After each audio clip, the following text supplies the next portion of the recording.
Have you ever imagined that one of the biggest sports brands on the planet was born from poverty, rivalry, and even war within a single family?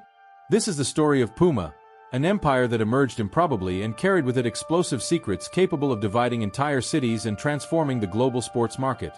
More than just a logo stamped on cleats and clothing, PUMA is the result of courage, betrayal, and ambition on levels that few would dare to face.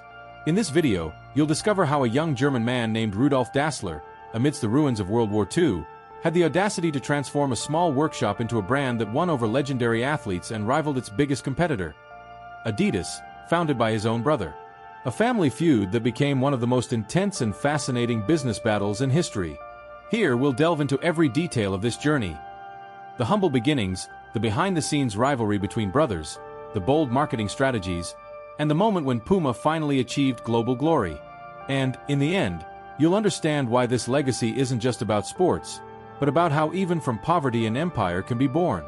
Before we begin, please subscribe to the channel, Giants Who Changed the World, and turn on notifications so you don't miss any of these stories that reveal the behind the scenes of the biggest brands and entrepreneurs in history. And leave a comment. Are you more Team PUMA or Team Adidas?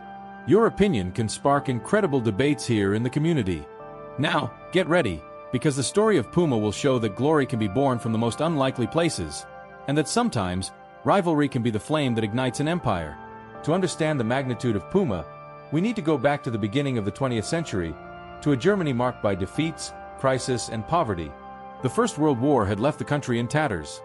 Mass unemployment, destroyed families, and an economy that seemed beyond saving. It was in this environment that the Dassler family was born, in Herzogenaurach, a small town in Bavaria. Far from the spotlight of success, the Dassler family's life was governed by hard work and the daily struggle for survival. Brothers Adolf and Rudolf Dassler grew up in this setting. Their father worked in a shoe factory, and their mother, to help out, transformed part of the house into a communal laundry. There were no luxuries or opportunities. Their youth was shaped by scarcity. There was a lack of food, a lack of money, and, above all, a lack of prospects. However, amidst that chaos, resilience also emerged, a characteristic that would accompany the brothers throughout their lives. Their passion for sports began early, but not as a player, rather as an observer. The brothers saw sports as a way to overcome challenges, a chance to transform effort into achievement. It was from this perception that the idea was born. Why not create special shoes that could help athletes achieve the impossible? This simple thought, almost naive at the time, would be the first step towards something much bigger. The reality, however, was cruel. Producing anything required resources they simply didn't have. The post-war period left Germany without raw materials, and everything was rationed. It was then that Adolf Dassler, the most technically skilled, began to improvise. He used pieces of canvas from military tents and leftover discarded materials to create the first models of sports shoes. His mother, even though overwhelmed, silently supported him, giving him a space in the house so that Adolf could work. Meanwhile, Rudolf, more communicative and daring, believed it was possible to transform those improvised shoes into a business. He saw beyond what his brother saw. He knew that, with the rise of sports and the need for strong national symbols, Germany was looking for athletes who could shine, and these athletes would need better equipment. It was this contrast between the brothers that planted the first seed of a future company that would change the world. Still, everything seemed improbable. A poor family, living in a small town, without access to large markets, trying to create a product that no one believed was necessary. But it is precisely in the most improbable stories that giants are born. PUMA, even before it existed, already carried the DNA of overcoming adversity. This initial period is crucial for understanding that PUMA wasn't born from large investments or elaborate business strategies. It was born from poverty, necessity, and the determination of a family not to surrender to fate. It was from scarcity that the creativity and courage that would propel the Dassler family to begin their journey emerged. And this is just the first part of an explosive journey, where we will see how these brothers, rising from poverty, built an empire that would forever change world sport. If you're enjoying this story of resilience and overcoming adversity, subscribe to the channel. Giants Who Changed the World, please like this video to support it and comment below. Do you believe that poverty can be a catalyst for creating something great? Your opinion can inspire many people who are going through difficult times today. The history of PUMA cannot be told without remembering a small space that would become the cradle of one of the greatest revolutions in the sporting goods market. the first makeshift factory of the Dassler brothers. Still living in poverty and without resources, Adolf and Rudolf decided to transform their mother's laundry room into a rudimentary workshop. The place, stuffy and damp, lacked the structure of an industry, but it was there that dreams began to take shape. Adolf, with his artisanal skill, spent hours bent over makeshift tables, stitching every detail of the shoes. He made use of everything he could: canvas from military tents, discarded pieces of leather, repurposed soles from used boots. Nothing was wasted. Rudolf, on the other hand, was the force that kept the project alive in the face of difficulties. He took care of the commercial side, knocking on doors, talking to athletes, and seeking clients. This contrast, technique on one side, business acumen on the other, was the engine that drove the Dassler family. But the context was cruel. Germany was still suffering the devastating effects of the First World War and was heading towards a period of turbulence that would culminate in the rise of Nazism and, later, the Second World War. Resources were scarce, inflation eroded purchasing power, and most families barely had enough to survive. In this scenario, thinking about building a business seemed like madness. Even so, the Dasslers persisted. The work was so artisanal that, at times, Adolf even used stationary bicycles to generate electricity to power the sewing machines. At night, he repaired shoes by lamplight, while Rudolf planned how to present the products to local sports clubs. This combination of sweat, improvisation, and determination is what kept the dream alive. The great distinguishing feature of the shoes produced by the brothers was innovation. Adolf had an obsession: to create footwear that would truly make a difference in athletes' performance. He studied the shape of feet, analyzed traction needs on different terrains, and even developed models with adjustable studs on the soles, something revolutionary for the time. Rudolf, recognizing the potential, began to convince local athletes to try the products, and little by little, the reputation of the Dassler family began to grow. The brothers' workshop thus became a beacon of hope. While the country slowly rebuilt itself, the Dasslers showed that creativity and determination could overcome even the most brutal scarcity. There were no sophisticated machines, no investment capital. There was only a family, working side by side, trying to turn a dream into reality. This was the true birth of the empire. PUMA, before being a name emblazoned on shirts and cleats, was a project forged in daily sacrifice. Each pair of shoes carried the story of sleepless nights, improvisation, and an unwavering faith that this work could change destinies. This stage of history shows us an essential point. Great empires are not born in skyscrapers or luxurious offices. They are born in makeshift workshops, in forgotten backyards, in the hands of people who refuse to accept defeat. If this part of the story is inspiring you, don't forget to subscribe to the channel. Giants who changed the world, like this video and comment below about the biggest improvisation you've ever had to do in your life to keep going. Your story could motivate thousands of people who are struggling not to give up. The Dassler brothers' efforts began to gain visibility at a crucial moment: the Olympic Games. Adolf, obsessed with performance, knew that it wasn't enough to produce good shoes. They needed to be tested and recognized by the best athletes on the planet. Rudolf, with his strategic vision, saw the Olympics as the perfect showcase to put the shoes from the small Herzogenaurach workshop on the world map. That's how, in 1928, during the Amsterdam Games, athletes began discreetly wearing shoes produced by Dassler. The brand wasn't yet established, but the results attracted attention. The shoes were lightweight, durable, and offered superior performance compared to the competition. This first step was fundamental in opening the doors to something much bigger. But true consecration came at the 1936 Olympic Games, held in Berlin. Nazi Germany saw the event as an opportunity to show the world its strength and superiority. In this highly political scenario, the Dasslers managed to convince none other than Jesse Owens, the legendary American sprinter, to wear their shoes. And it was precisely with them that Owens won 4 gold medals, humiliating Nazi propaganda and entering the history of sport. The impact was enormous. The whole world started asking, who had made those shoes that helped Owens fly on the track? The answer was simple: 2 unknown brothers, working in a small workshop in Germany. From then on, the Dassler name began to circulate in international sporting circles, transforming their reputation from simple craftsmen to visionaries of the sport. This moment was a turning point. Dassler shoes were no longer just footwear. They were symbols of performance, victory, and innovation. Athletes from different countries began to seek out the products, and Rudolf seized the opportunity to expand his network, building bridges with coaches and sports leaders. Adolf, in turn, further intensified his dedication to improving the models, introducing new technologies and perfecting the design. The Olympics showed that the brothers were not just shoemakers. They were strategists who understood how to combine sport, innovation, and marketing into a powerful formula. By putting their shoes on the feet of the world's best athletes, they transformed their small workshop into a global benchmark.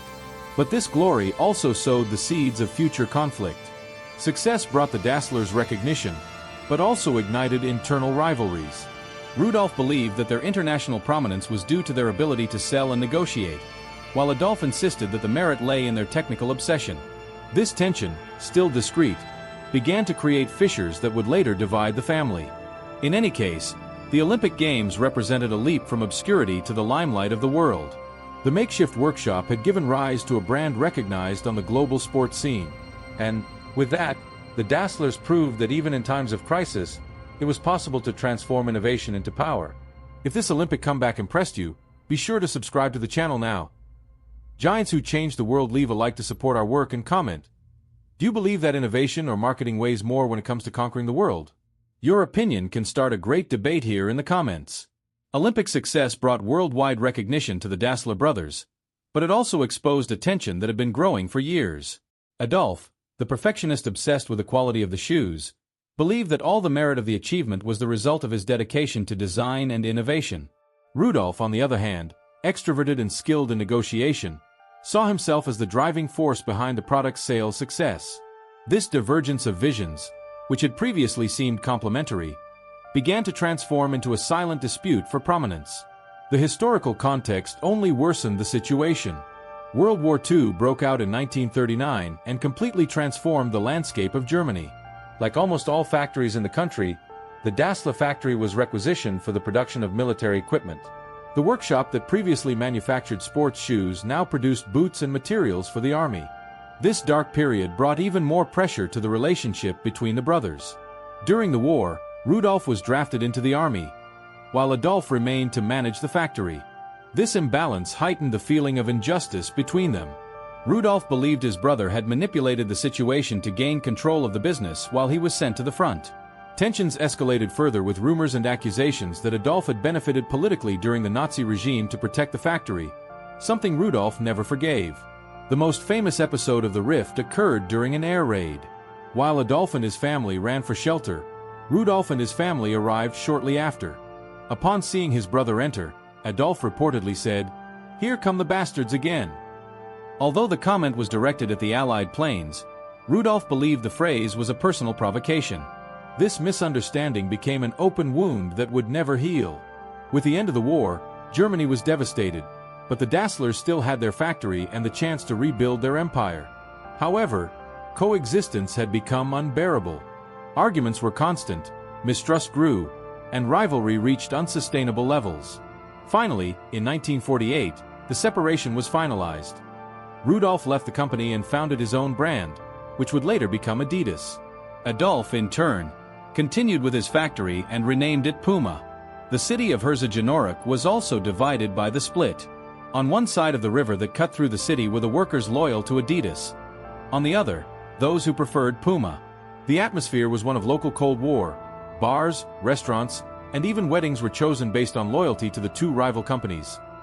Herzogenaurach became known as the City of the Crooked Neck, since its residents were always looking down, trying to identify whether the person next to them was wearing Adidas or PUMA shoes. What was once a shared family dream turned into a bloody market battle. The rivalry between the Dasslers not only divided brothers and friends, but also created one of the biggest corporate disputes in history. This particular war not only shaped the identity of two of the world's biggest sports brands, but also redefined how sports marketing would be conducted from then on. If this part of the story surprised you, don't forget to subscribe to the channel. Giants who changed the world, leave a like and comment below. Do you believe rivalry is fuel for success or a curse that destroys everything? Let's discuss it together. After the definitive split between the Dassler brothers, Adolf decided to pursue his vision alone. The year was 1948, and Germany was still trying to rebuild from the ruins left by the war. Amidst the chaos, Adolf not only maintained the factory but also gave it a new name and identity. Thus, the Dassler factory was born. PUMA, a brand that embodied the strength, agility, and boldness of the animal that inspired it. Adolf, whom everyone called Audi, knew he needed to differentiate his company from Rudolph's newly founded Adidas. While his brother focused on consolidation and volume, Audi believed in exclusivity and innovation. He wanted Puma to be recognized not just as a footwear manufacturer, but as a high-performance brand capable of elevating athletes to another level. One of Puma's first moves was to invest in technology applied to sports. In 1948, the same year it was founded, the brand launched its first major model. The Atom, the Puma soccer cleat, stood out for its replaceable studs, a revolutionary innovation for its time. This invention quickly caught the attention of clubs and players, making Puma an attractive option in the sports world. The masterstroke came in 1952, when Audi Dassler managed to outfit the legendary Luxembourg athlete Joseph Barthel for the Helsinki Olympic Games. Barthel not only competed but won the 1,500-meter race, securing the first Olympic gold medal in his country's history, wearing Puma. This moment was the catalyst that propelled the brand's name to international renown. Sports marketing, still in its infancy at the time, was Adolph's secret weapon. He understood that associating his brand with memorable victories was the most powerful way to gain market share. This vision allowed Puma to forge bonds with athletes who, through their achievements, immortalized the brand's name. Meanwhile, the rivalry with Adidas grew stronger each season. The city of Herzogenaurach was increasingly divided, and every sporting victory turned into a duel between brothers. If an athlete shone with Adidas, Puma sought another capable of surpassing him. Sport became the most visible battleground in this family war. Despite the difficulties of the post-war period and the strength of the competitor, Adolphe was not intimidated. He believed in the identity he was building and knew that Puma needed to be agile, bold, and innovative, just like the feline that adorned its logo. This combination of strategic vision and sports technology made the brand increasingly relevant and began to forge a solid path in the global market. The birth of Puma marked not only the founding of a new company, but the beginning of an era in which sport, marketing, and innovation would unite to create global empires. Adolphe had lost his brother, but gained a new purpose: to transform Puma into a synonym for performance and glory. If this historic turnaround by Puma has already surprised you, subscribe to the channel. Giants who changed the world, leave a like and comment. Do you think the rivalry between brothers was what really drove Puma to innovate, or would Audi Dassler have followed this path even without the feud? Your opinion is very important. While the rivalry between Adidas and Puma was already intense in Germany, it was on the football field that this war reached global proportions. Adolphe Dassler knew that to defeat his brother Rudolph, he needed to associate Puma with the greatest players in history. And that's exactly what he did. He put his brand on the feet of legends who changed the game forever. The first major breakthrough came at the 1958 World Cup in Sweden, when a Brazilian boy of just 17 years old burst onto the world stage. Back then, football didn't yet have the multi-million-dollar marketing we know today, but Audi Dassler realized that dressing Pelé's feet was like signing a ticket to the brand's immortality. Pelé scored historic goals, enchanted the world, and won the world title, wearing Puma boots. This association not only strengthened the brand but transformed it into a symbol of genius, audacity, and victory. But Adolphe didn't stop there. In the 1960s, another star joined the Puma Hall of Fame: Eusebio, the Black Panther of Mozambique, who shone for the Portuguese national team. Fast, technically gifted, and explosive, Eusebio embodied the essence of the brand: the strength and agility of a predator. He became the top scorer at the 1966 World Cup, bringing Puma yet another prestigious global exposure. These achievements were not just sporting victories, but strategic moves. Adolphe understood the power of image and knew that every goal scored wearing Puma boots was an advertisement that no paid campaign could surpass. While Adidas sought collective contracts with entire national teams, Puma focused on individual athletes, creating a direct link between the stars and the brand. Puma's audacity reached its peak in 1970, during the World Cup in Mexico. On the eve of the tournament, the Dassler brothers made an informal agreement called the Pelé Pact. The agreement was simple. Neither of them would try to sponsor Pelé, the biggest star of the time, to avoid an unsustainable financial war. But, in practice, Adolphe broke the agreement. Shortly before a Brazilian national team game, Pelé approached the center of the field and asked the referee for a moment to tie his cleats. With cameras from all over the world focused on him, he calmly bent down, and everyone could see they were Puma cleats. This was considered one of the greatest marketing coups in the history of sports, a move that transformed the brand into a synonym for audacity and strategic intelligence. While Adidas gained institutional strength with national teams and major contracts, Puma won hearts and minds by betting on the genius of legendary athletes. This choice not only defined the company's style but also cemented its name in the history of football. Puma thus became much more than a sports brand. It was the brand of audacity, intelligence, and the courage to challenge even a brother's word. It was this strategy that placed the feline in the center of the field and immortalized the brand on the world's biggest stage. If this bold move by Puma impressed you, be sure to subscribe to the channel. Giants who changed the world, leave a like and comment. Would you have the courage to break a pact in the name of a future billionaire? I want to know your opinion. In the 1970s and 1980s, Puma had already established a solid foothold in football and other high-performance sports. But Adolf Dassler knew that if he wanted to transform his company into a true empire, he would need to go beyond the football pitch and the racetrack. The vision was clear: to make Puma not just a sports brand, but also a cultural and lifestyle symbol. The first step in this direction was to embrace emerging sports and athletes from different disciplines. In athletics, the brand sponsored legends such as Usain Bolt, who would later become the fastest man in the world, immortalizing Puma at the top of the tracks. In basketball, the company made its mark through partnerships with players who influenced not only on the court, but also in the streets, with a sport blended with fashion, music, and cultural identity. This strategy paved the way for something even bigger: Puma's entry into the world of lifestyle and urban culture in the 1980s. When hip-hop began to gain momentum in the United States, artists and breakdancers adopted the brand's clothing and sneakers as part of their look. Puma, previously restricted to sports competitions, began to appear on stages, in music videos, and on the streets, winning over a new generation that saw the brand as a symbol of attitude and authenticity. From then on, the company began investing in bold collaborations with designers and celebrities, a strategy that years later would become one of the pillars of its growth. Puma understood that the modern consumer wanted not only performance, but also identity. Wearing Puma wasn't just about being an athlete. It meant expressing yourself, belonging to a culture, challenging norms. This move also helped the brand conquer markets beyond Europe. Puma gained strength in the United States, Latin America, Asia, and Africa, becoming a global icon. By uniting sport and lifestyle, the company expanded its relevance and positioned itself as a brand that moved between the football field, the streets of big cities, and even the catwalks. The rivalry with Adidas continued intensely, but by this point Puma was no longer just Rudolf Dassler's brother's company. It had carved out its own niche, creating a unique style and identity that set it apart in the market.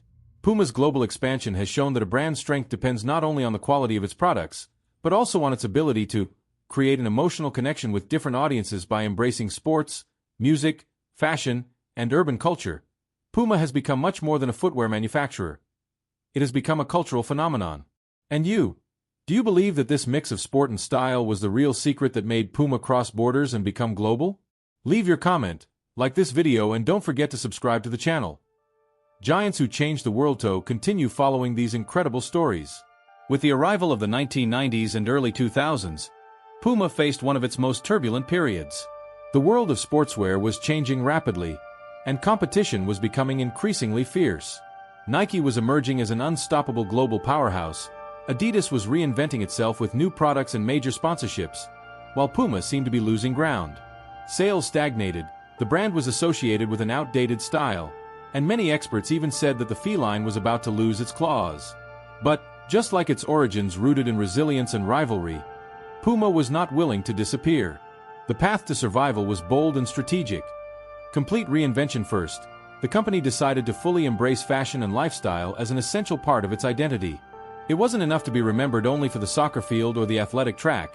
Puma also wanted to be on the streets, in the daily lives of young people, as a symbol of authenticity and rebellion.